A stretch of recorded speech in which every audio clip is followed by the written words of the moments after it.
Good morning, good afternoon, everyone. Thank you for joining us. We're going to go ahead and get started. My name is Anissa Ali, and I'm from Futures Without Violence. Thank you for joining our webinar today on strengthening domestic and sexual violence programs for trafficked survivors, enhancing identification, case management, and advocacy. Our presenters today are Perla Flores, who is the director at the Community Solutions and the South Bay Coalition to End Human Trafficking, Karika Yarvo-Smith from the Anti-Human Trafficking, and who is an anti-human trafficking consultant and trainer, and Monica Arenas, who is a program manager here at Futures Without Violence. Please note today that any information that is shared in the chat is public. Please do not share any confidential or personal information related to a case or your organization. For questions on individual cases or needs, please contact Futures directly for support and resources.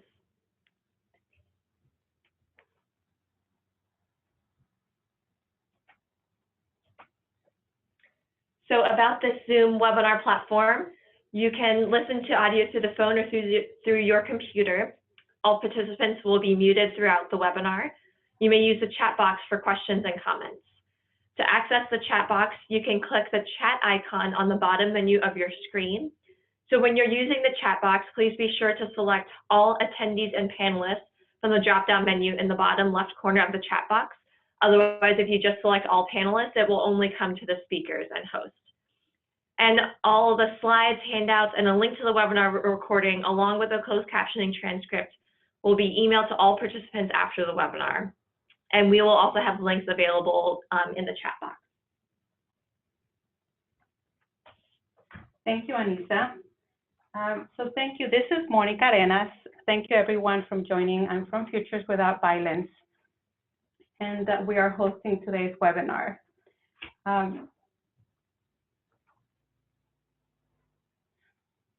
This webinar is part of a project called Building Collaborative Responses to Trafficked Victims of Domestic Violence and Sexual Assault, supported by the Department of Justice Office on Violence Against Women. Futures created the Collaborative Responses Project to cultivate effective collaboration between OVW grantees and their current or potential community partners to address the needs of human trafficking survivors.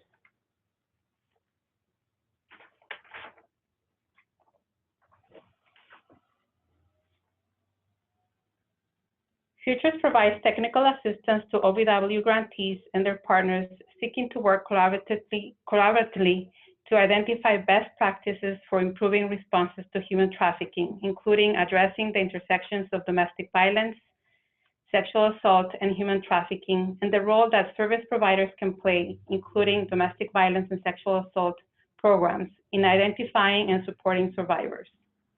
We hold free trainings, webinars, and can share resources and advocacy support on collaboration and support for survivors. We also can provide site visits, and tailored trainings on trafficking may also be available to OVW grantees and their partners as resources permit. The next training is planned for the fall of 2020, and participation is in multidisciplinary teams of 2 to 3 individuals. And that we will possibly have scholarships for law enforcement team members to cover travel expenses. Please contact me if you have any questions to set a call or request resources. And some of these resources are listed on our website, and you can also see the links on the screen, and you'll also get a resource list at the end of this webinar. And so now, as part of this project, we have a team of faculty who have extensive experience in developing programs and collaborations to address human trafficking. Today, we are honored to have Perla and Karika join us. And Perla Flores is the director of the Domestic Violence and Sexual Assault and Human Trafficking Programs at Community Solutions, a nonprofit human services agency serving South Santa Clara County and South Benito County in California. Perla is a commissioner in the Santa Clara County Domestic Violence Council, and she chairs the South Bay Coalition to End Human Trafficking. She was a recipient of the 2010 California Peace Prize and the 2015 Outstanding Advocate Award. And Kirika Yarbuz-Smith, she has over 18 years of combined experience working in the areas of mental health, developmental disabilities, substance abuse, domestic violence, sexual violence, and human trafficking. She is deeply involved in the fight against human trafficking in her home state of North Carolina, serving as the chair of the North Carolina Coalition Against Human Trafficking and as the manager of the North Carolina Coalition Against Sexual Assaults Human Trafficking Program. And she currently serves as the Human Trafficking Program Director of the North Carolina Council for Women. So now we will go into our learning objectives for today's webinar. And so as a result of this webinar, we hope you will be better able to recognize the intersections of human trafficking with domestic violence and sexual assault and the unique needs of survivors of human trafficking, and also promote the importance of first enhancing staff capacity to address the needs of trafficking survivors, and also identify strategies to strengthen the intake process, identification, and support for trafficking survivors of domestic violence and sexual assault within community-based advocacy programs. And you will also share resources that are available through the Futures Without Violence OVW-sponsored project. And so now we'll review briefly the agenda for today. And so we'll do the welcome. And so this webinar is also a continuation of other webinars that we've had in the past that have reviewed the topic of human trafficking intersections and the needs of survivors. So this webinar will not go very in depth in terms of human trafficking or the needs of survivors, but we'll try to provide you with additional information that we have not covered, but at the same time, we'll cover a few basics to start. So we'll do also a human trafficking overview and the intersections of domestic violence and sexual assault briefly. And then we'll also review the case management strategies, identification and intake strategies, housing needs, the importance of collaboration, and then we'll have time for questions and answers at the end, and also time for evaluation and closing. So thank you. And then, so now we'll go into, would like to learn, actually, I don't think we have this posted for you, but we did ask you about in terms of your participation or who is in the room. And we know that in terms of the people that registered, we have almost 700 people that registered, and we have a very good mix of group with advocates with the majority. And also in terms of experience, we asked you also about your experience, and we know that about 30% have no experience, 50% have less than 3 years of experience, and 20% of you have more than 3 years of experience. So that means that, you know, over the years, people have been getting more experience, and also some of you are also just starting your services or incorporating human trafficking into your services. So this means that, you know, we want to share, and you all have experiences and that you can share and different strategies. So the information that we will share today are unique strategies and experiences that our faculty or presenters have developed in terms of with their experience over the years. So now we will go briefly into the definition of human trafficking, and this is just so we can, as a reminder, so the human trafficking under the Victims of Trafficking and Violence Protection Act of 2000, also called TVPA, defines human trafficking into types: labor trafficking and sex trafficking. And labor trafficking is the recruitment, transportation, provision, or obtaining of a person for labor or services through the use of force, fraud, or coercion for the purpose of subjection to involuntary servitude, peonage, debt, bondage, or slavery. And then sex trafficking is a commercial sex act induced by force, fraud, or coercion, or in which the person induced to perform such as has not attained 18 years of age.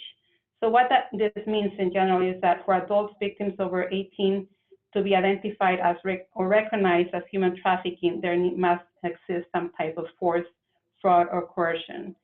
And so in general, also force includes physical restraint or serious physical harm, and all examples could include rape and also beatings, physical confinement, and then also fraud.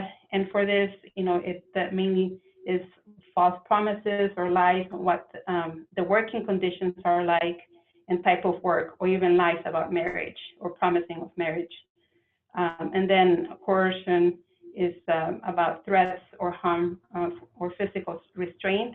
And this could include confiscating passports, isolation, monitoring of movements, threats to family members, exaggerated debts, and so forth. So the importance of the Trafficking Protections Act, or the Victims of Trafficking and Violence Protection Act, or TVPA, is that it defines human trafficking as a criminal offense, and it creates severe penalties for those found guilty of trafficking and mandates restitution for victims, and also establishes the T visa, which allows trafficked victims to live and work temporarily in the U.S. and apply for permanent residency. It also establishes certain benefits that survivors of human trafficking can access or have the rights to. So that's an overview of the definition of human trafficking, and of course you can read more, resources, and you have resources in the handout on this, and of course many of you may already be familiar. And so now in terms of intersection, so like domestic violence, sexual assault, trafficking is about power and control and can have many intersections. So we're gonna discuss further, but in general, someone can be a victim of both labor and sex trafficking, as well as many other abuses, including domestic and sexual assault. And this can be, including involuntary servitude in a marriage, and these cases where traffickers force their spouses to perform services, and labor such as domestic work, working at family business, or sex work. There's also traffickers may also usually physically or sexually abuse their spouses, as well as threaten them with legal consequences. And then we also have individuals that are recruited by traffickers pretending love interest in them, as mentioned earlier. And these cases may involve, also fraudulent courtship, sexual assault, and then a distinct pattern of domestic violence to control or convince the victim to engage in selling sex, or like prostitution or pornography, and also forced labor. And then we can also have fraudulent promises of that type of work, then being forced into sex work, or coerced or threatened. For example, they could be told they would work on an assembly plant or restaurant, and then they would be forced to work as a model or actress, or they could get that they would get this type of work and then ended up being forced into sex work.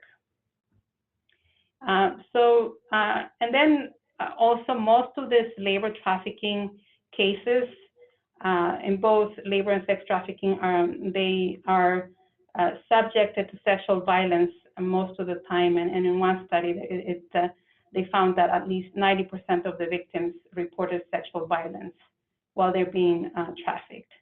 So this is just an overview of the intersections that we see in the human trafficking cases, and always also in human trafficking some form of fraud, coercion, or force. So now we're going to turn it on to Perla, who will discuss more about looking at intersections. Well, good morning or afternoon, depending on where you're who you're calling from. So in the domestic violence, sexual assault, human trafficking fields, unfortunately, because of the way that these different movements have emerged and evolved over the last few decades, and because of the way that the funding is set up, service providers often are kind of cornered into providing support and addressing these different issues as if though they're mutually exclusive from each other. And so we have organizations that receive funding for intimate partner violence, for sexual assault, labor trafficking, sex trafficking. And again, because of the way the funding is set up, because of the way that these movements have emerged and evolved, we are looking at these issues, creating silos across these different issues. And what we've seen that's more beneficial for survivors is when we support survivors in a way that's collaborative and that's intersectional. So instead of addressing these different issues as mutually exclusive from each other, we really want to support that individual comprehensively. We want to screen, assess for, and address the different forms of gender-based violence that individual may have experienced in a way that's collaborative as well. So really moving towards that collaborative intersectional approach. Next slide, please. And why is it important for domestic violence, sexual assault, and human trafficking providers to assess for these different intersections? Again, ensuring that we are addressing the different forms and intersections of violence and trauma so that we are supporting survivors across the different traumas that they've experienced, ensuring that we're exploring all possible protections, legal remedies, and social service benefits that might be available to survivors. Some benefits, like the T visa, are only available to survivors that are victims of severe forms of human trafficking. So we want to make sure that if a survivor, in addition to being a domestic violence and sexual assault survivor, also experienced human trafficking and they're foreign born, that they're able to connect to that vital legal remedy, as well as the social service benefits that accompany them. Again, connecting survivors to other services and programs based on the individual's needs and eligibility. What housing programs are they eligible for? Are there vocational or training programs that they're eligible for? Community Solutions provide services to domestic violence, sexual assault, and human trafficking survivors.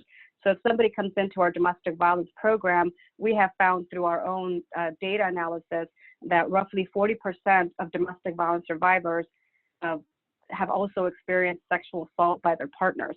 So we want to ensure that if that individual has experienced sexual assault and would like additional support regarding that sexual assault, that they're connected to a sexual assault advocate. We want to ensure that individuals that are in our shelters that came in for human trafficking issues and require an additional human trafficking advocate, that they're connected to that internal service, and that we're also partnering with our other community-based organizations, legal service providers, to provide comprehensive support.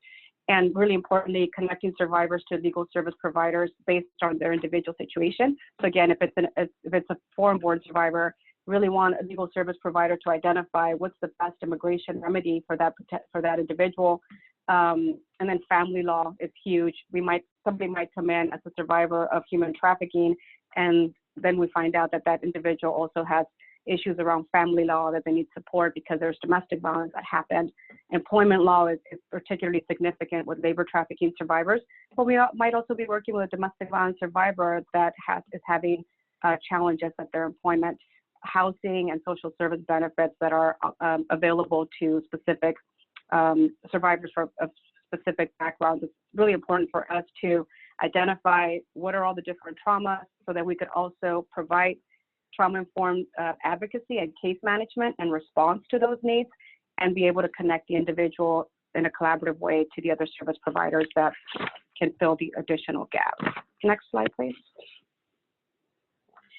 And so how do we know what domestic violence and sexual assault service providers have traditionally been the organizations that extended existing services to human trafficking survivors? Because of the way our programs are structured, we already have the philosophy of coming from a trauma-informed, survivor-centered, empowerment-based approach, and also the confidentiality piece that many providers can extend also to human trafficking victims. So a lot of times, service providers extended services to human trafficking victims because of the gaps in services for human trafficking survivors. So to figure out whether your organization is ready to extend services to human trafficking victims, a really important piece is to build your capacity internally, ensure that you're training all of your staff and developing the skills of all of the staff to approach this issue in a way that's intersectional and be able to screen and support survivors of domestic violence, sexual assault, and human trafficking, as well as training staff on issues that are facing trafficking survivors, so they can understand better the survivor's needs and can help the survivor explore their options. As Monica mentioned, human trafficking, and one of the similarities of human trafficking to domestic violence, sexual assault, is that it is about power and control. And what we've seen is that a lot of the human trafficking survivors, particularly sex trafficking survivors, there's an additional dynamic where the survivor knows their trafficker. That person might be a family member, an intimate partner, a loved one. And so we need to make sure that we're understanding how those dynamics play out so that we can better support survivors of human trafficking. Also, make sure that you're familiar with state and federal laws addressing trafficking. Include mandated reporters if you're working with commercially sexually exploited exploited minors. That piece is really important to know. What's your responsibility as a mandated reporter? What are the different systems that you should be collaborating with? What partnerships do we need to develop? And developing those relationships in a way that's interdisciplinary, so that you can collaborate to provide effective supportive services. There are some counties where perhaps there's one domestic violence service provider, a sexual assault service provider, perhaps a victim witness. So really figuring out which agency can provide what support, so that, because sometimes one organization is not going to be able to provide for all and work with all different forms of human trafficking. There might be agencies that can support labor trafficking survivors, but perhaps not commercially sexually exploited children. So figuring out your internal capacity and what collaborations you could develop with other service providers to support survivors of human trafficking across all types of trafficking. Next. So when we think about human trafficking, and very similar to domestic violence and sexual assault cases, there's a typical flow that might happen. So there's the identification. So there's a human trafficking survivor that's identified, whether that's internally through our screening processes or through one of our partners, law enforcement, social services, another community-based organization. Then there's a crisis response that happens. And during that crisis response, a very critical piece is engagement. And particularly when that survivor is referred through law enforcement or an external partner, we really want to ensure that that individual feels that they can connect with our services, that there's trust, there's rapport building that happens. And then case management, we'll talk a little bit more about how case management is really broken up to 3 different phases. So when we think about a model for collaborative intersectional approach to human trafficking, we want to think about 5 distinct phases, and we'll talk a little bit more about them, but it's basically the crisis response, engagement, crisis support, transitional support towards stabilization, and then the long-term support. Next, please. So one of the pieces to really think about, again, human trafficking can take so many forms. It could be perpetrated by anyone, including family members, intimate partners, as I mentioned previously, community members, business owners. In some cases, we've seen survivors that are exploited through networks of organized crime. There's no single profile for a trafficking victim. So because of that, it could be difficult to identify human trafficking survivors. So it's really important to take a look at the forms the organization is currently using to assess and identify human trafficking survivors. And there are several tools that are available to guide programs. Community Solutions and the South Bay Coalition to End Human Trafficking developed a victim needs screening tool that looks at the co-occurrence of or past instances of domestic violence, sexual assault, sex trafficking, or labor trafficking, and that is available as a webinar, as a resource tool to all of you. So it's really important for us. utilize that tool with every open client, not in a crisis response, but once a client has engaged in services, it's an optional tool. But through that tool, we've been able to identify that roughly 13% of the individuals that came into our agency looking for sexual assault or human trafficking support were also domestic violence survivors. 9% of individuals that came in looking for domestic violence or human trafficking support were also sexual assault survivors, and 5% of our clients that we're supporting either with domestic violence or sexual assault issues are also human trafficking survivors. So really important to assess for those different intersections. And again, that tool is available to all of you. You can check that out. There's also an implementation guideline that goes along with it. Next. So some of the pieces that are really important to keep in mind as we think about identification and a trauma-informed assessment, as I mentioned with our victim needs screening tool, it took us about 2 years to develop that tool because we really wanted to make sure that the purpose of the assessment is really gathering the information that we need to better support the survivor. So we want to make sure that we are avoiding questions that are out of curiosity, keeping the questions really simple, considering language and other accessibility needs. So our victim needs screening tool is one that is utilized by the victim service providers in our county, and that tool is available in English and Spanish, and I believe also in Tagalog and Mandarin. So making sure that, and not just the language piece, but also working very closely with our service providers so that, because some things don't translate literally, and making sure that we're using language that's simple, trauma-informed, and is not going to trigger or confuse any of the survivors that we're working with. Some of the information that's important to collect is really, again, during that first phase, we're looking at what are the survivor's potential immediate needs. Is there any concerns around mental health for the purpose of providing support? Substance abuse, again, for the purpose of providing support. Is that survivor, do they perhaps have something on their record that they're concerned about? Many of the survivors that we work with are coerced or even threatened into committing crimes. So do we need to make sure that we're bringing an attorney, a victim rights attorney, or an attorney that can support the survivor with any legal types of concerns? And also, again, ensuring that we're teasing out the type of trafficking. A lot of times the survivors that are here, that they're domestic violence survivors, are not aware that because their partner brought them here through some type of fraud and is now forcing them to work and turn over all the money to the trafficker, that could also potentially be human trafficking. So we really want to tease those pieces out. Our recommendation is that the victim needs screening tool is administered within the first week that we're working with that survivor. That way we make sure that we're identifying those needs early on, and that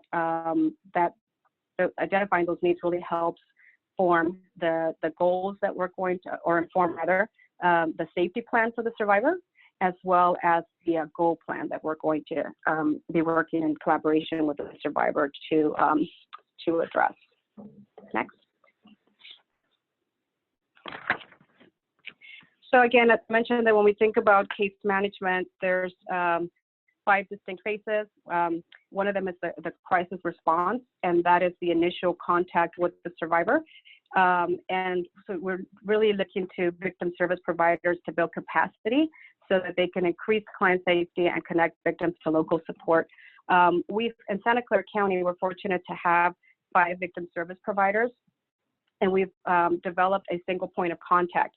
And the Office of Victims of Crime, in their task force, their human trafficking task force guide, they recommend having 1 victim service provider as the point of contact, so that law enforcement, instead of trying to figure out what agency can provide in-person response, what agency can provide emergency shelter, there's one organization with the agreement of all the victim service providers that will serve as a point of contact, and law enforcement, social service providers, social workers, other community-based organizations will call that one agency if there's an identified human trafficking victim, and that one agency will coordinate with the other victim service providers to ensure that there's a 1 hour in-person response to that provider, to that survivor rather. That one the advocate that is responding is also assessing for emergency needs like shelter, any type of medical support, any legal support, such as an emergency protective order, etc. And after that initial connection, again, the engagement piece is really important. If the survivor opts into receiving ongoing services, they will be connected to a case manager that can provide support over the long term to help that trafficking survivor begin the journey towards healing and towards self-sufficiency in the long term. Next. So when we think about the role of case managers and advocates, it's a very critical role.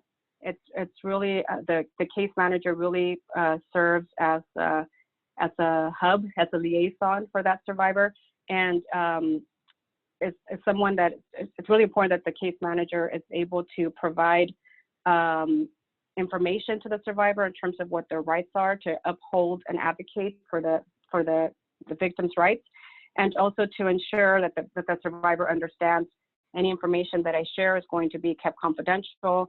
I will only share information with whoever you want me to share information with, and I will need assigned consent to do that, and also explaining our role as mandated reporters when that applies.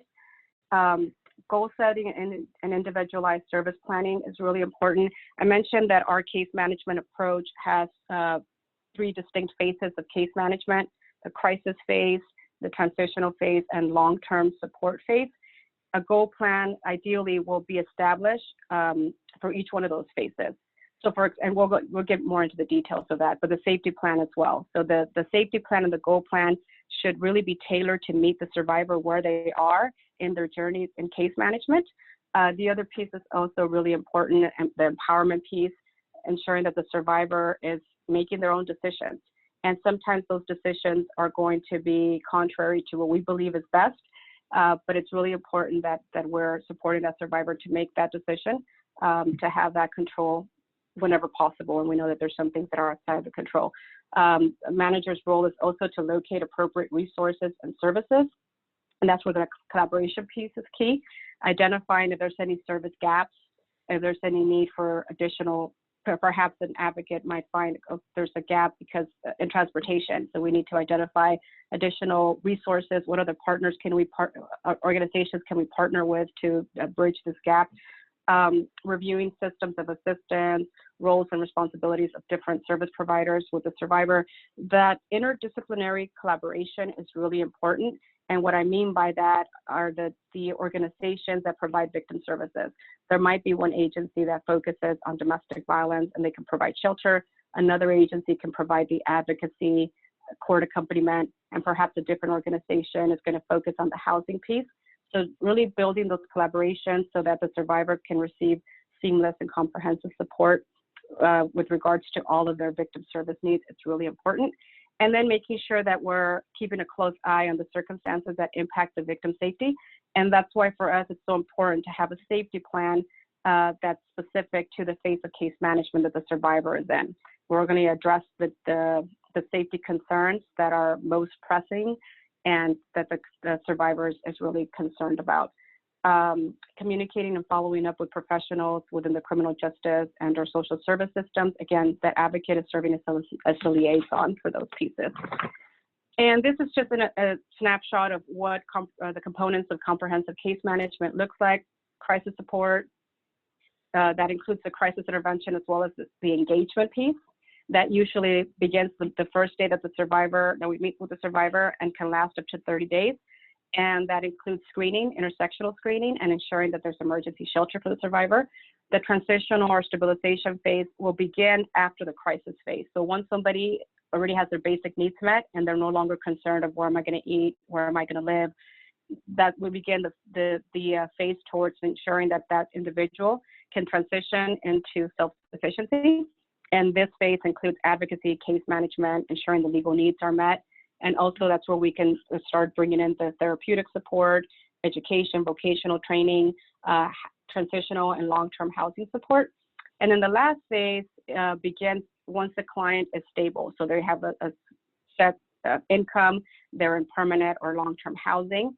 And the one piece, if you notice with this model, the average length of case management is 3 years. And so we want to make sure that that advocate is consistent, consistently providing support across those 3 years. And again, during this phase, advocacy, case management, and then the housing support is critical as well. Next.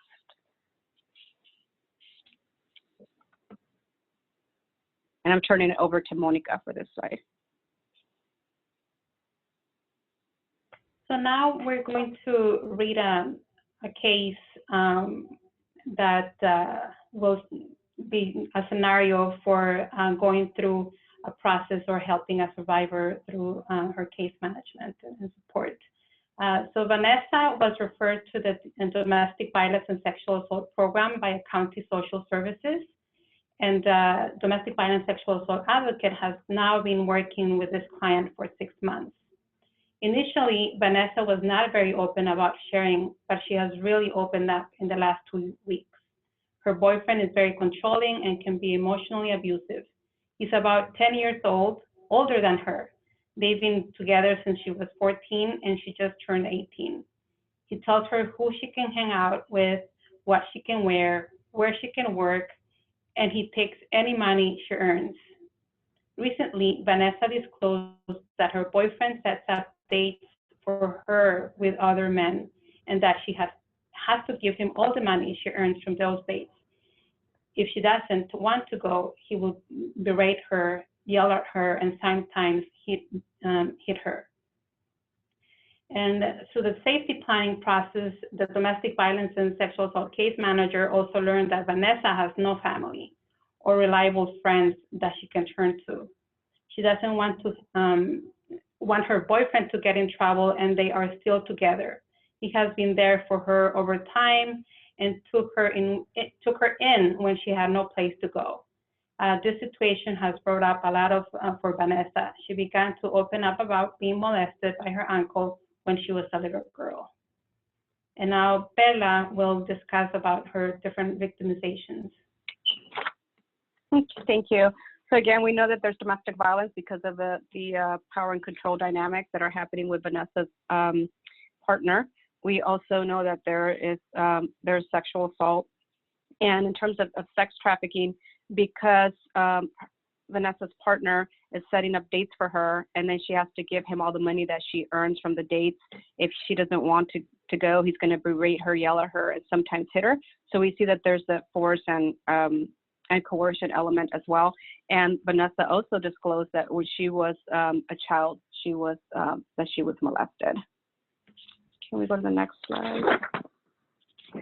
So in this case, in working with Vanessa, the first thing that the advocate is going to do is identify what are the crisis support needs for Vanessa.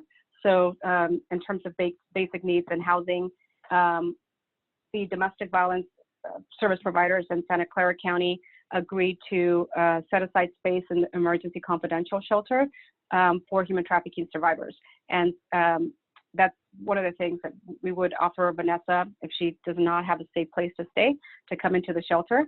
And while she's at the shelter, we're going to provide food, clothing, medical care, advocacy, and case management. We're going to develop a safety plan with Vanessa. We're going to provide peer counseling, advocacy with law enforcement reporting if that's something that she wants to do. And we're also going to develop a goal plan for the emergency crisis phase. So what are some of the areas that we can support Vanessa during those first 30 days where we're making sure that all her basic needs are met, and then linking Vanessa to any emergency legal needs. So the scenario doesn't say whether Vanessa is foreign born, but we would definitely address if there's any concerns she has, any legal concerns that she needs support with. Next. The other piece that's really important is ensuring that there's seamless support to human trafficking survivors that are in domestic violence sexual assault shelters. And so what we've done at Community Solutions, our emergency domestic violence shelter has capacity for 14 domestic violence survivors. We repurposed one of the rooms as a human trafficking survivor room because we know that human trafficking survivors might have to stay longer in the shelter. So every human trafficking survivor that comes into our shelter is going to have a shelter case manager that ensures that that individual has food, clothing, any hygiene products that are needed, any medicine. They'll receive peer counseling on site, can participate in support groups, will ensure transportation to a bus stop or work, training, school. And then the human trafficking case manager is going to really focus on the human trafficking pieces. Is this individual eligible for social service benefits? That human trafficking case manager is going to screen and link for legal needs, immigration, any civil remedies, any criminal concerns. The human trafficking case manager will provide advocacy and accompaniment to civil and criminal, any type of court hearings that have to do with the human trafficking case, as well as develop a goal plan that focuses on income training, education, safety planning. The human trafficking case manager will provide transportation to appointments that are related to the human trafficking case, meetings with the attorney, court, fingerprinting, et cetera, and help that individual build a healthy community network. Next. And Karika, you can feel free to add to this if you like. Sure. Do you want to jump in now? I think with this particular slide is, really talking about what are some of the housing options during crisis support. So, some of those things, of course, can be trafficking-specific shelters, but as we know, in most areas, we don't have a lot of trafficking-specific shelters. They can also be domestic violence shelters, but it's important if you are using domestic violence shelters, homeless shelters, or any of those things that they also have received training and have a clear understanding of human trafficking and all of the unique needs survivors have with that. And then also there are other options such as apartment sharing and hotels. Some of the things that we will see a lot of times with barriers to housing, a lot of times if the person has a substance abuse history, if they have to have any sort of testing, that could potentially keep them from being able to receive housing from one of those particular sources. And then also if they have children. So if they have children, sometimes if they don't have children, they're not eligible for certain programs. And then also with employment. Are they employed? A lot of times people want to know, are you employed? How much you're bringing in. If that's the case, they may have a hard time getting housing if they don't have employment. And then a lot of times you need a valid identification. But if you don't have a residence, what do you put on your ID as your legal residence? And then also a lot of survivors can have criminal records and a history. So of course, that's one of the things that we'll talk a little bit more about is really working with our legal providers in identifying whether it's legal aid or other legal services in our local communities that can assist our survivors with their criminal records and potentially having those things expunged. So some of the strategies that we need when we're looking at working with all the different types of crisis housing support. One, making sure, regardless of what provider you're using, that you have an MOU MOU, Memorandum of Understanding, between your domestic violence and sexual assault shelter and that human trafficking program to make sure that the housing is accessible. We want to make sure that it also meets the basic standards of HUD, like things like making sure that all the appliances are working, making sure that the structure is intact and there's no danger of anything collapsing. So there's a large list of those, and it's in one of the resources that you will be provided at the end of the webinar. But you want to make sure also to try to develop some relationships with some of the hotels. Of course, we know that hotels aren't the most ideal situation sometimes for trafficking survivors, but sometimes those are your only options. And then also finding ways to obtain housing vouchers for human trafficking survivors.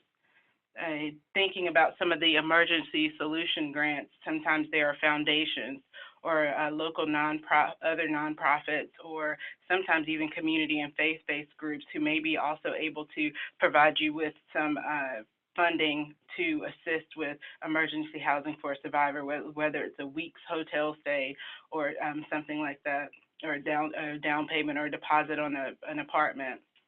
And then also making sure that you're adapting your policies and procedures to enhance access. It's so important to look at access when we're talking about culture, language, and then also when we think about people who are also deaf, blind, hard of hearing, you want to make sure that we're also making sure things are accessible in that way as well, whether it's your materials or just the things that you're passing out to people. And then also you have the Federal Victims Assistance Emergency Shelter Funds. So one of the things that we noticed is, there was a study done with Covenant House Research that a lot of people have looked at and used recently, but 36% of the youth that were homeless had traded sex for money, a place to spend the night, food, protection, or for drugs. And they were often offered money for sex on their first night being homeless. And so when we're thinking about that, we really want to look at how, a lot of times they're being targeted because people feel like they are desperate for income or to provide food or shelter, as we're talking about, and then just some of their basic needs. So how do we help them ensure that they are protecting themselves? Next slide, please.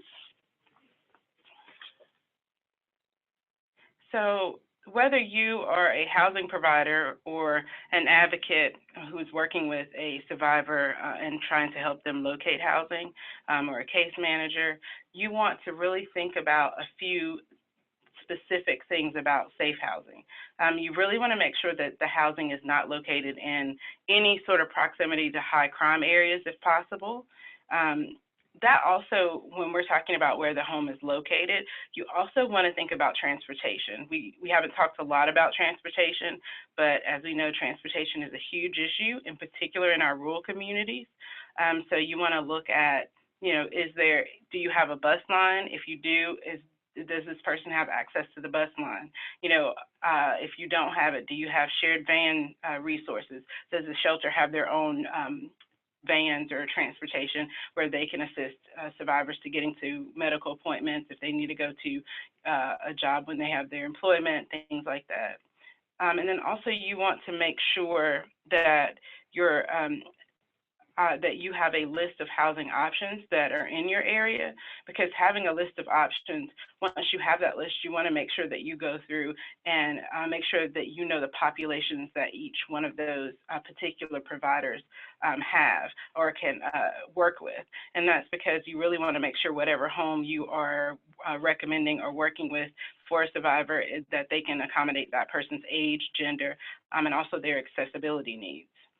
And then also the other thing is really making sure that survivors are made fully aware of their rights.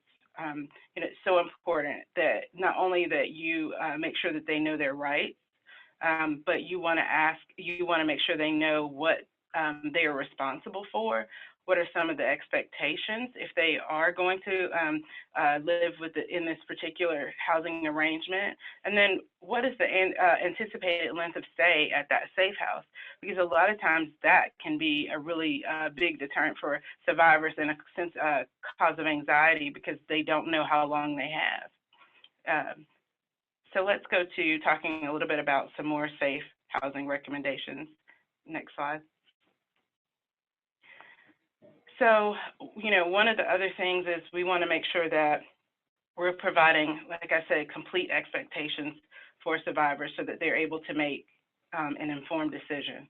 So you want to make sure that they know safety rules, they know the policies and procedures of the safe house, and they're clearly explained to them, and also in a language that they can understand. That's also very important, making sure you have your materials and also, someone on board who can have conversations in the language that they understand.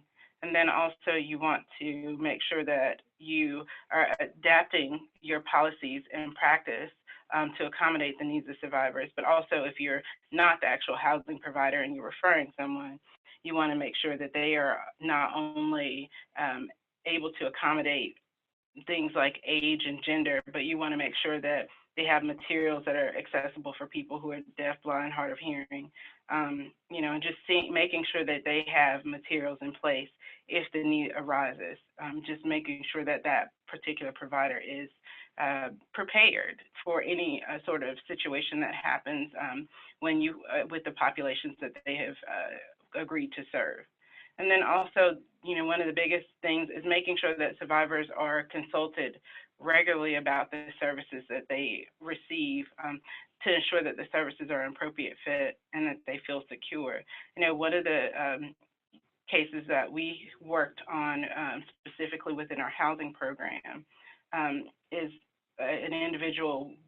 We were told that an individual was receiving a deposit down on an apartment, but with follow-up from that coordinator with that survivor, the thing that we were quickly made aware of is that that person was still living in a hotel, and so no deposit had been made on this apartment, and they had mixed up the names of the individuals, which is definitely a horrible situation. However, if the coordinator wasn't consistently following up with the person, then that's something that we wouldn't have known.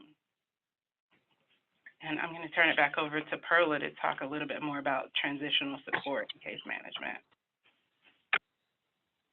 Thank you. Next, okay.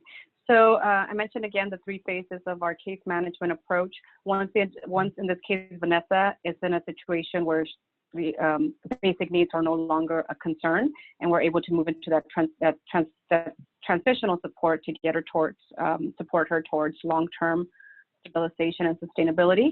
We're looking at these different areas in the legal arena, continue to work with legal service providers. Again, if Vanessa had any concerns around like a TV's application, if she's born and qualifies for a human trafficking survivor, if she's interested in any type of protection order, perhaps she wants a domestic violence protection order against her abusive partner, and any other type of legal support. So here's where that collaboration piece is key, working really closely with the legal service providers. The advocacy and case management support would include connecting, transporting, and advocating for benefits. If there's any food or needs or other types of self-sufficiency needs that Vanessa may have. Perhaps there's a need to, maybe Vanessa doesn't have her identification. Many times, particularly with foreign-born survivors, their identification passports are confiscated by the traffickers, so assisting with those pieces. Any type of advocacy that has to do with law enforcement or other system partners. The housing piece is really important, and in this whole case management approach, you'll notice that every phase, it's not just the case management and advocacy that we're addressing, but also the housing needs. And really with this model, we're looking at ending both the cycles of violence as well as cycle of poverty. And it's really difficult for somebody to become self-sufficient and move towards healing and safety if we are not assuring that their housing needs are met. So at Community Solutions, what we've done, I've mentioned that we've repurposed one of our rooms at the shelter for human trafficking. Most survivors of human trafficking will stay in our shelter for an average of a year. It's not ideal, and but that's what we're doing to bridge that transitional housing gap. And Karika's going to talk about other housing options shortly. The other piece that's really important during this piece of collaboration, linking to community support, helping Vanessa in this case identify safe peers and community that she can connect with, so that we're increasing her connection to other support systems. And then if there's any mental health or primary care pieces that are needed, connecting with a therapist, addressing other ongoing needs. Many of the survivors that we work with do not have access to medical care for long periods of time. So some have developed chronic health issues that need to be addressed. So again, during the transitional support phase, the goal is to help Vanessa put all the systems in place that are going to help get her towards the long-term self-sufficiency. At this point, some survivors express an interest in being connected with ESL classes for foreign-born survivors, or identifying some type of education, vocational training that will help them be prepared and be in a position where they can have stable income once they're ready to work. During this phase, a lot of the survivors that are foreign-born are waiting for their work permits. And so we know that during the transitional support phase, the housing piece, the case management, food, a lot of that is going to have to be provided by the victim service providers or by the partnerships that we have established with other CBOs. And with that, I'm going to turn it over to Karika to talk about housing during transitional support phase. Thanks, Perla.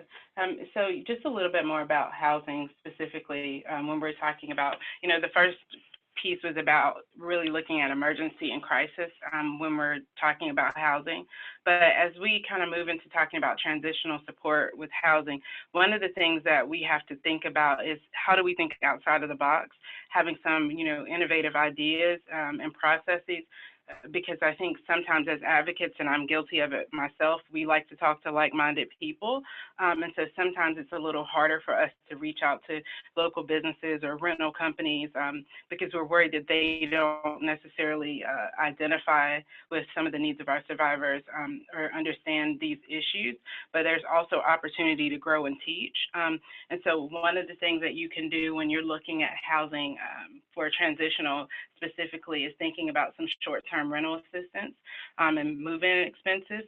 In some agencies, you don't have those options, but usually there are a lot of community and faith-based groups who are local, who are more than willing to provide assistance, donations, or work with you on really helping with expenses for survivors, even furniture and things.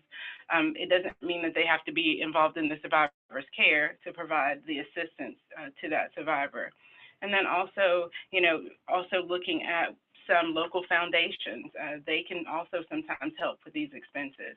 HUD often, their continuum of care and rapid rehousing program, they're also a lot of times offering grant funding as well. But the other piece to this, when we talk about HUD, they work a lot. So if you are a homeless service provider, if you work with the homeless population specifically, you know a lot about rapid rehousing, and there's a lot of pieces where they can assist with short-term rent and some of the move-in expenses. And so that's where another piece of that thinking outside of the box comes in, because if we are connecting with those providers who are maybe not domestic violence or sexual assault or specific human trafficking, but they may work with homeless individuals, but they also make work with reentry. A lot of the resources that we need are already being utilized in other areas, but just kind of making sure that we're bringing others into the fold to basically to make sure we're mapping our resources, and we're already stretched thin, so how do we make sure those resources are being utilized as best as possible? And sometimes our clients are also spread where they may be domestic violence and it might be sexual assault, but they also may be homeless, so they may have went to that provider first. And so, basically the other thing when we're talking about transitional housing is just making sure that you have continuous case management support from the advocate, ensuring that there is follow-up. Again, like I talked about, if you're not following up, you don't find out things. It's so simple. If you don't ask, you don't know.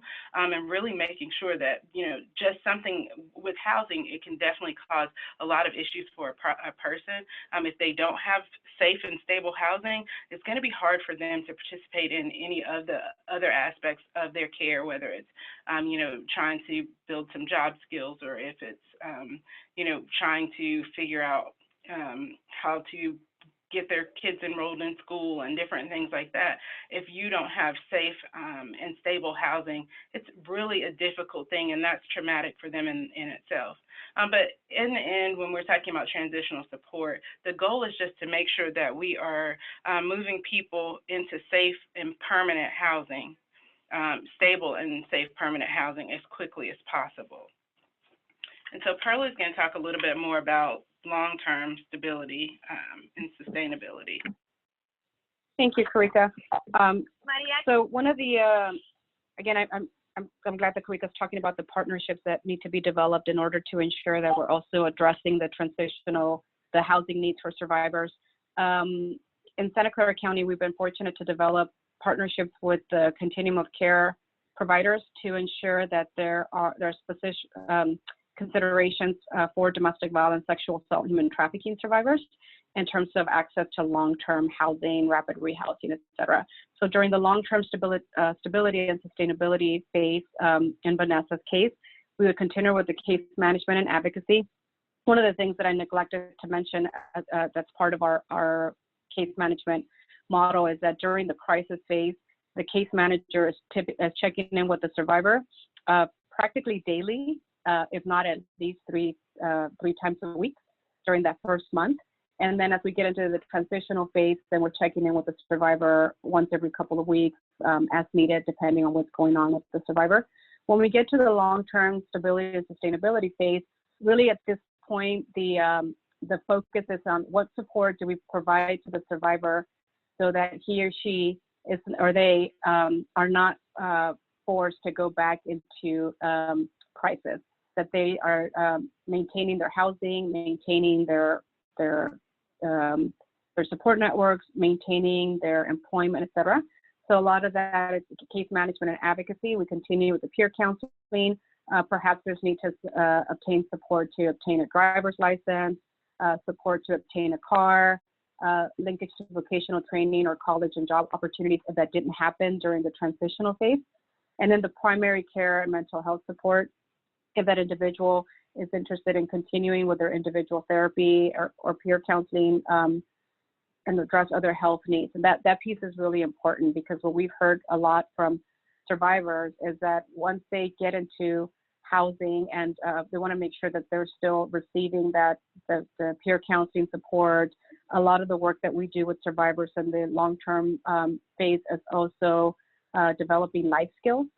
So we have case managers that are trained in life coaching, and that piece is really important. And again, as with every other phase during the long-term stability and sustainability phase, we will work with survivors to develop a safety plan and a goal plan that addresses the specific goals that the survivor wants to focus on during that phase of case management.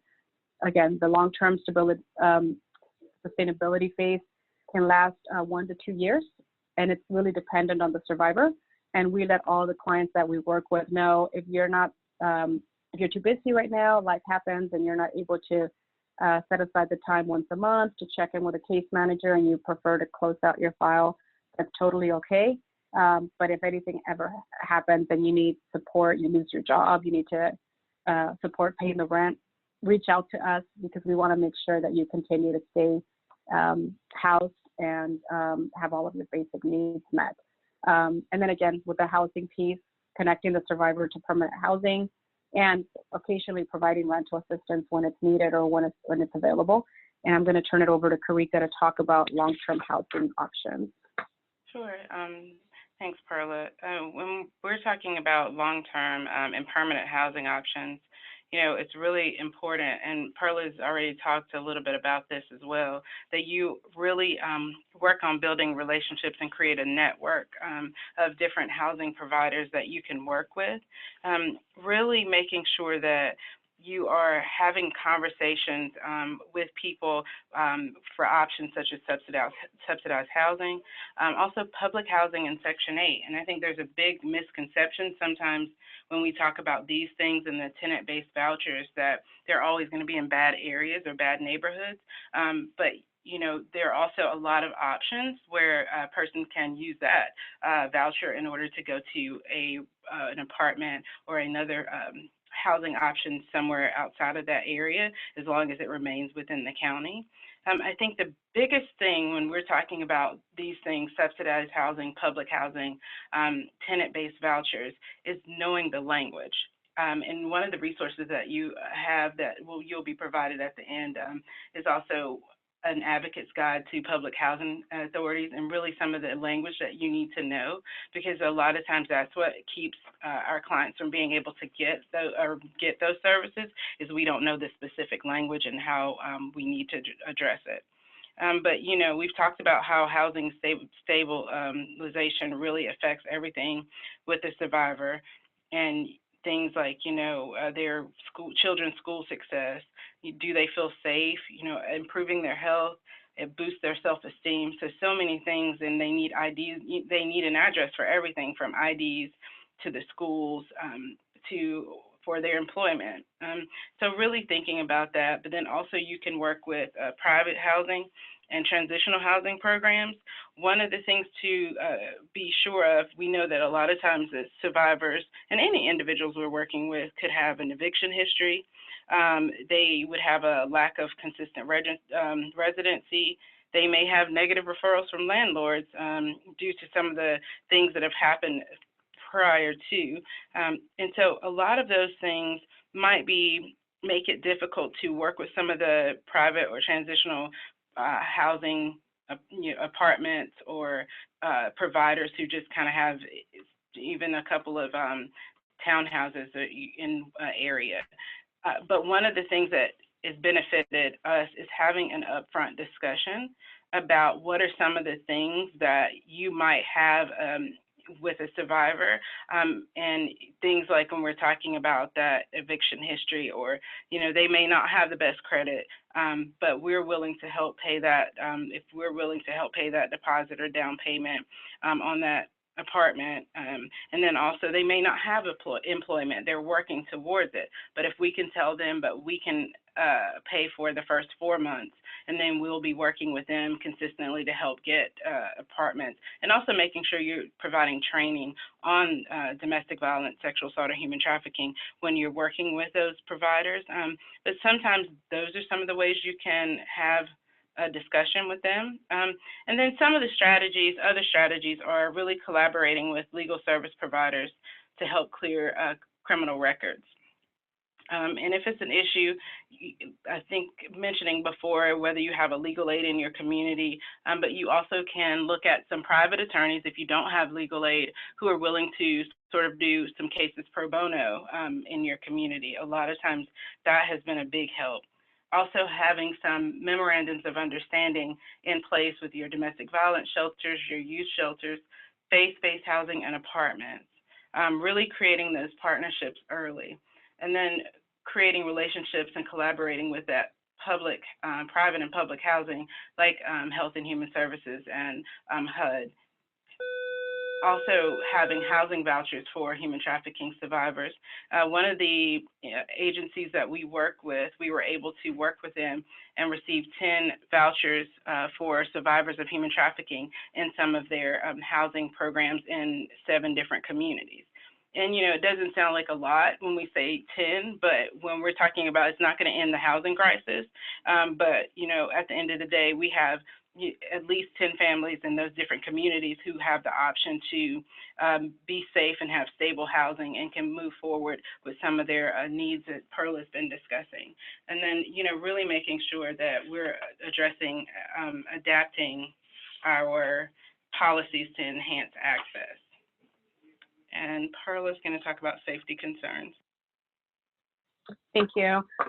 So one of the things that comes up when as we develop safety plan, because the safety plan should really be a live document, and it's not just about the end product of having a written safety plan, but it's really about that process of guiding the survivor through the different.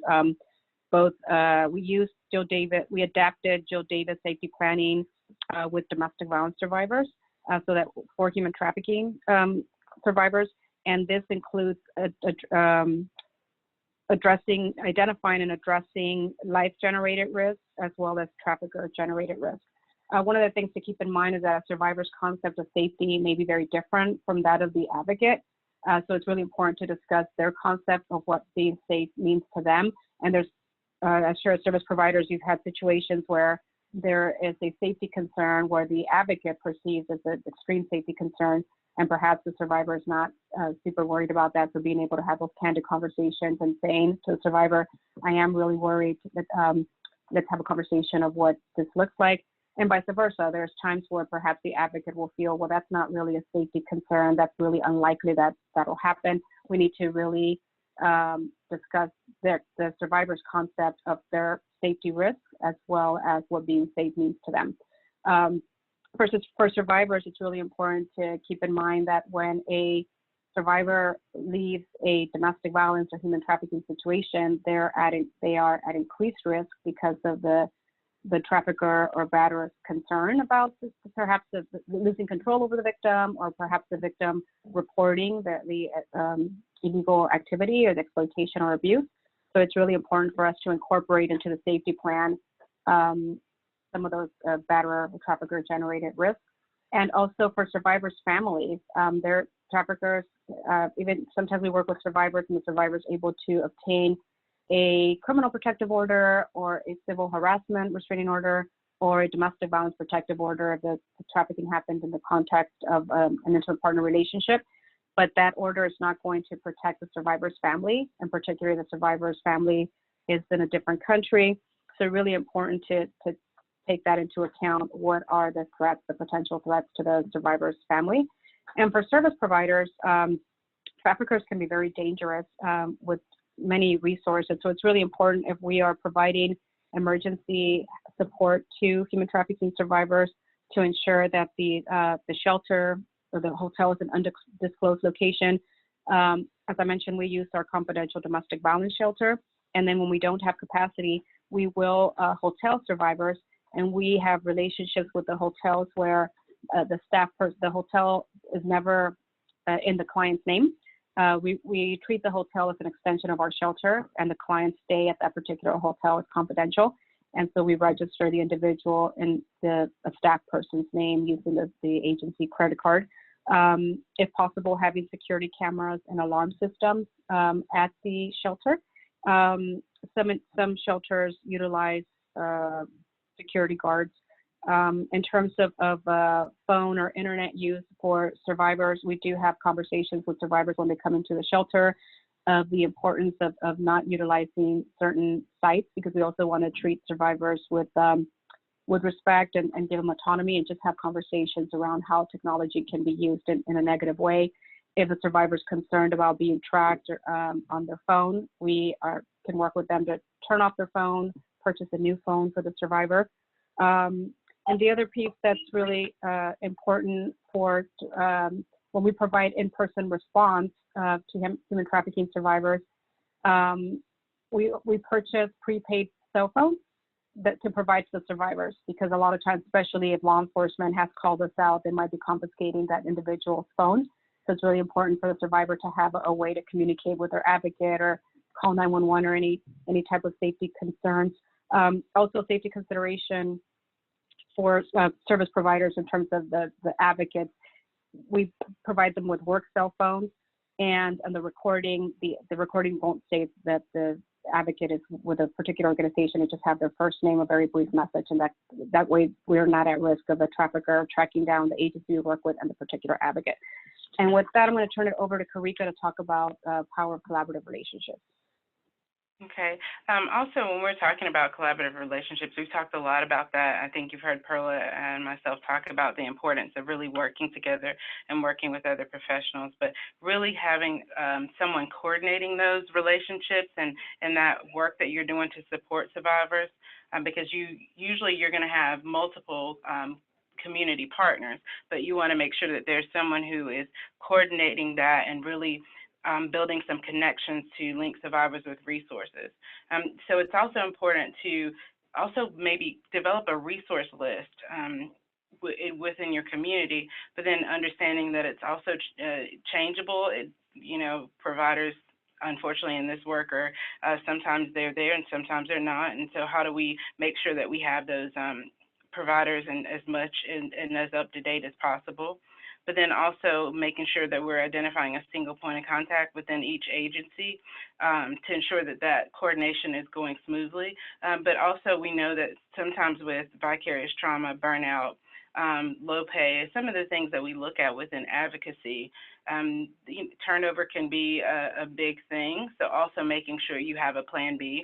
So another person at that agency who also could potentially serve as a point of contact. You also want to make sure with those collaborative relationships that you're drafting and signing the MOU, like I mentioned before, and really making sure that that MOU spells out the roles and responsibilities of each agency.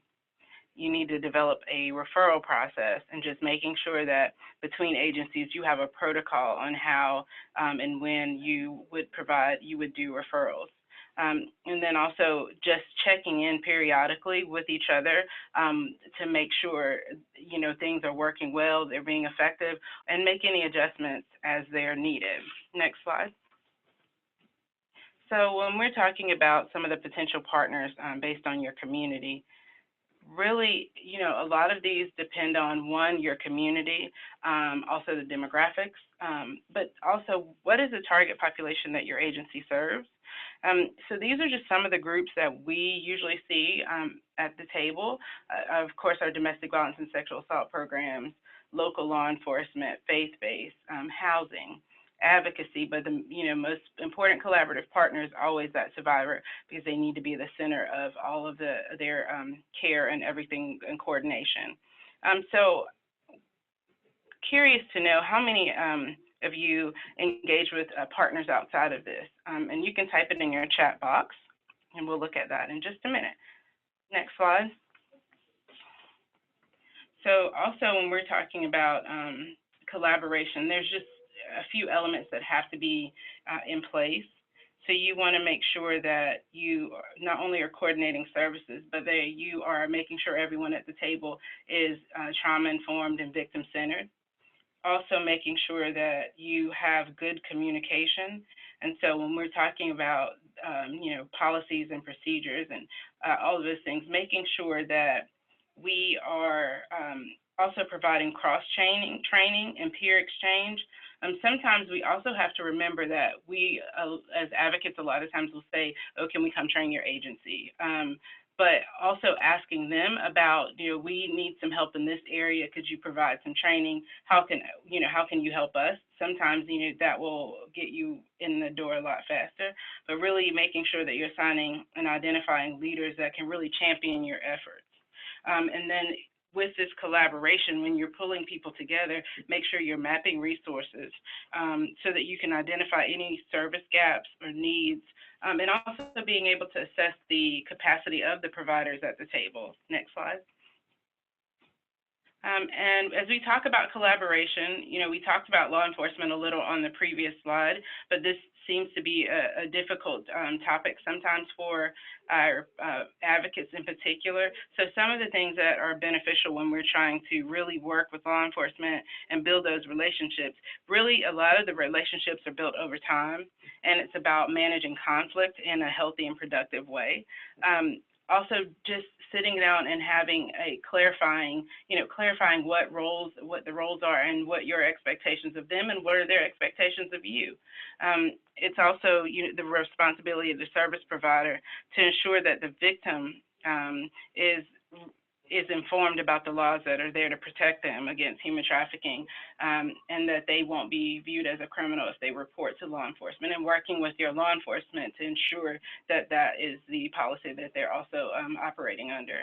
And then also understanding and talking to them about the victim has every right to cooperate with law enforcement, but it's when they're ready. It's not our choice when our survivors are working with law enforcement, it's theirs.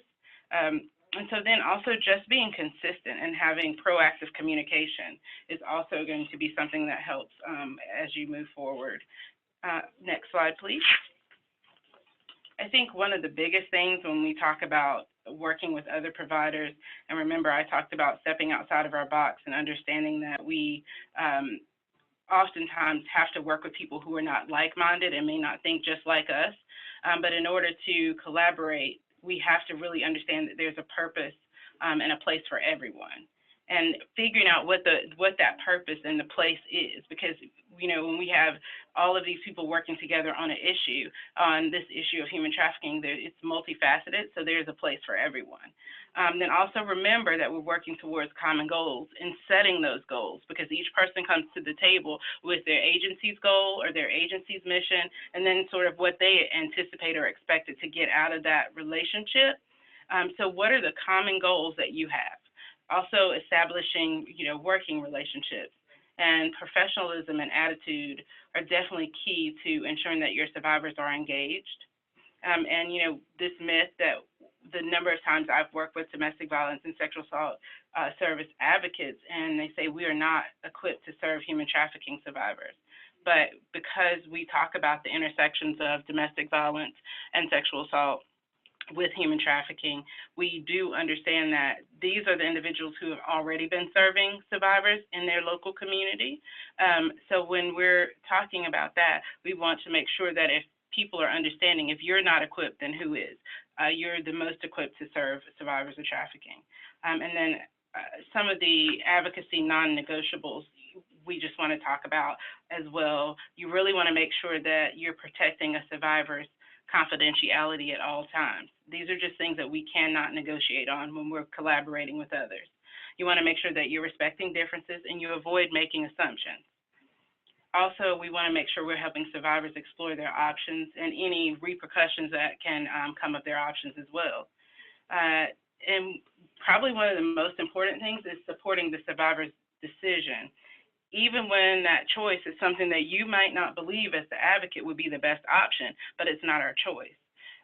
Also maintaining strong professional boundaries with survivors and support persons, and really within your agency and outside of your agency. But the number one thing in advocacy as a non-negotiable is take care of yourself. Self-care. You are no good to others if you're not taking care of yourself. I'll turn it over to Monica.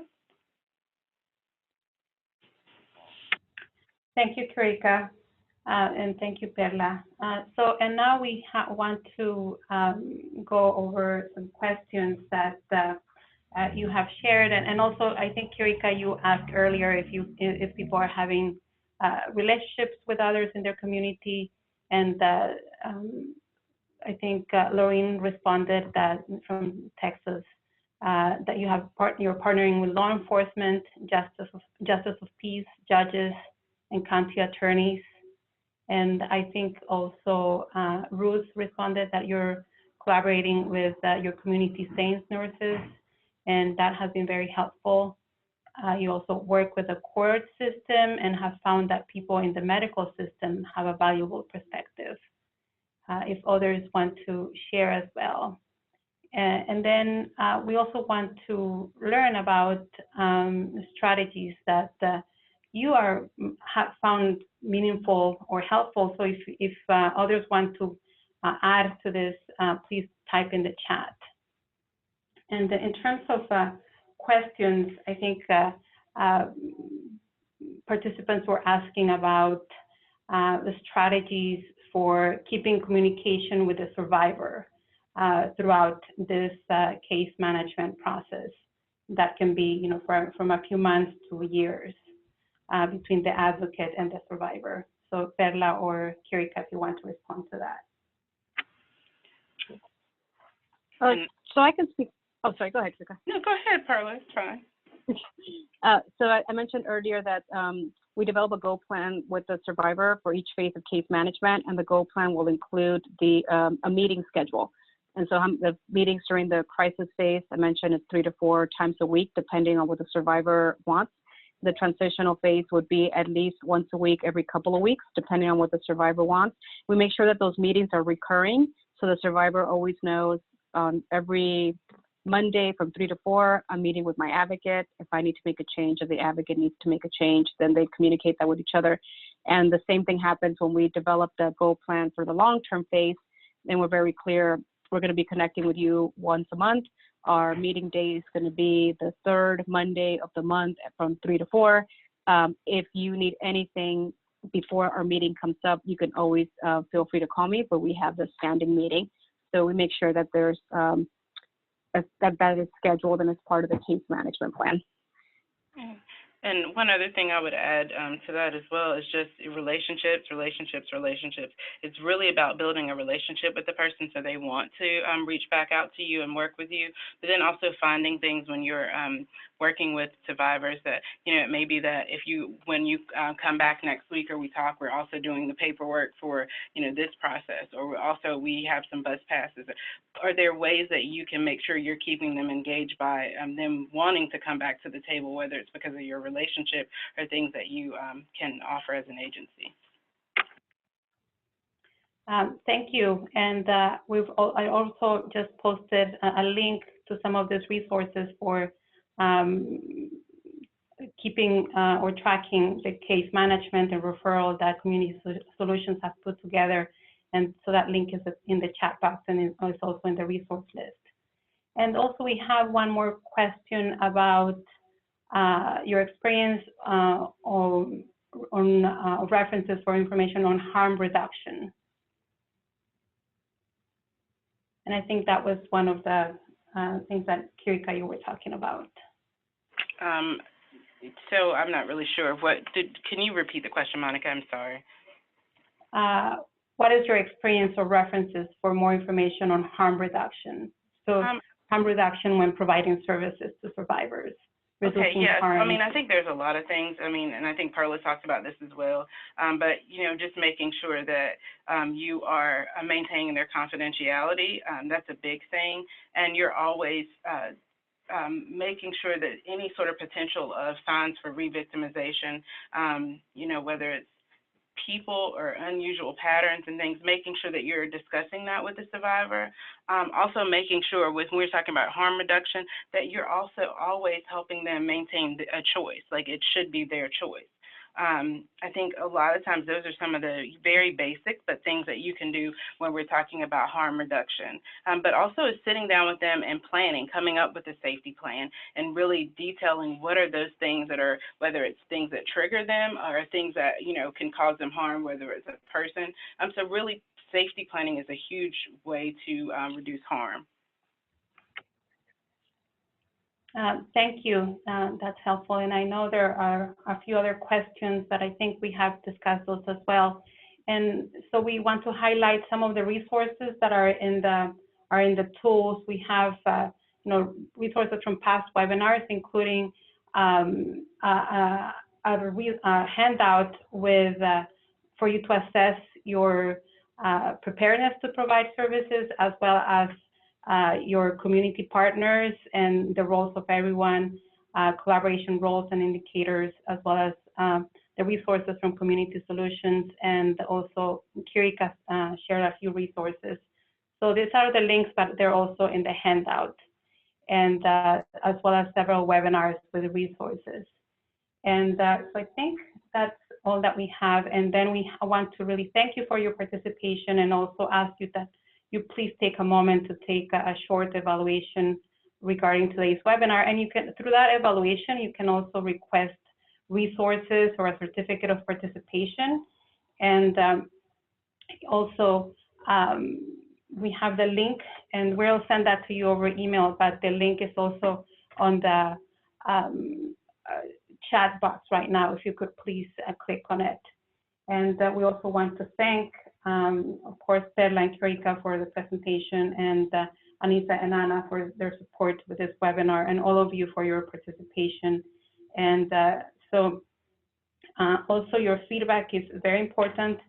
And so if you have any questions or need additional information, please contact me, Monica Arenas. My email address is on the link, and I've posted it, and we'll be in touch soon. Thank you so much, and have a great day, and we'll be in touch. I think link is not linking. So I think you need to, the link for the evaluation, I think you need to copy it and paste it on your browser, please. And we'll send it to you as well. And the link again, the evaluation, I'll post it again.